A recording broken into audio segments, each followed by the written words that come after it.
Mereka dengar ada suara teriakan Sarah, kawannya, teman satu rombongan yang di belakang tuh. Sarah bilang, "Arum, Rama, Budi, kalian di situ," kata. Dan pas mereka nengok ke sumber suara, di situ mereka ngelihat betulan wah ada Sarah, Nisa sama si Danang. Akhirnya setelah sempat terpisah tuh Nadia, mereka bisa kumpul lagi lah kan. Wah di situ aku macam dapat beasiswa, Nadia rasanya haru, lega gitu loh. Aku kejar si Sarah, aku peluk dia kencang kali saking wah kira kita bersama lagi gitu. Ini Arum belum nggak sekitar nih. Waktu dia selesai meluk, baru si Arum nengok si Nisa, wah. Kenapa si Nisa? Di situ Arum ngelihat kondisi Nisa tuh udah macam lemas sekali Nadia, macam gak kuat berdiri. Digendong sama si Danang. Loh, Nisa kok kenapa Nisa? Nisa kenapa weh? Kata gitu. Nisa noleh bentar, dia menatap ke si Arum kan, wah. Lalu dengan sisa-sisa tenaga yang dia punya, Nisa cuman dia geleng-geleng aja gitu. Nanti aja aku cerita, kata dia kayak gitu kan. Nah, udah tuh gak lama kemudian Danang bilang, "Weh, situasinya udah bahaya nih, ayo kita harus cepat turun." Kenapa nih si Nisa nih, dalam hati si Arum kan. Nah, karena Nisa gak kuat jalan, wah akhirnya yang cowok-cowok inilah yang bergantian dengan gendongin si Nisa. Dari Danang, Budi, habis Budi, Rama kayak gitu lah.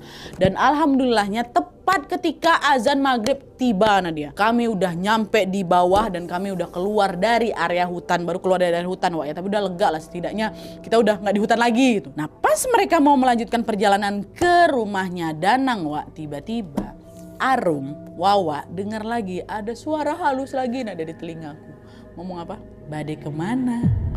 "Mau kemana?" kata dia kayak gitu. Dan suara itu persis sekali sama suara yang Arum dengar di atas tadi, Wak. Dan bersama dengan munculnya suara itu, badan aku nggak bisa digerakin ada. Ngapa nih? Untungnya Danang sadar nih gelagat si Arum ada nggak biasa ya kan. Danang langsung ngampirin si Arum sambil dia baca doa-doa. Danang cuma ngomong kayak ini, "Jangan ganggu lagi ya, kami mau pulang," katanya. Nah nggak lama kemudian tubuh Arum akhirnya bisa digerakin lagi, Wak. Dalam mereka pun segera lah itu berjalan pergi menuju ke rumahnya Danang. Sempat nge-freeze aku di situ dan dia terdengar lagi, "Badai kemana?" kata dia kayak gitu, ya Allah. Nah sesampainya di rumah si Danang, wah mereka disambut oleh orang tua Danang, bapak dan ibunya si Danang. Lalu yang perempuan Arum, Sarah sama si Nisa disuruh untuk bersih-bersih dan beristirahat. Sementara yang laki-laki Rama, Budi dan Danang langsung dipanggil sama bapaknya Danang. "Kumpul kalian di depan," kata si bapak. Arum nggak tahu pasti apa yang terjadi sama mereka, wah ya, tapi yang jelas dari jendela dia melihat bapaknya Danang itu marah kali Nadia. Dan yang paling bapak Danang marahi adalah anaknya si Danang.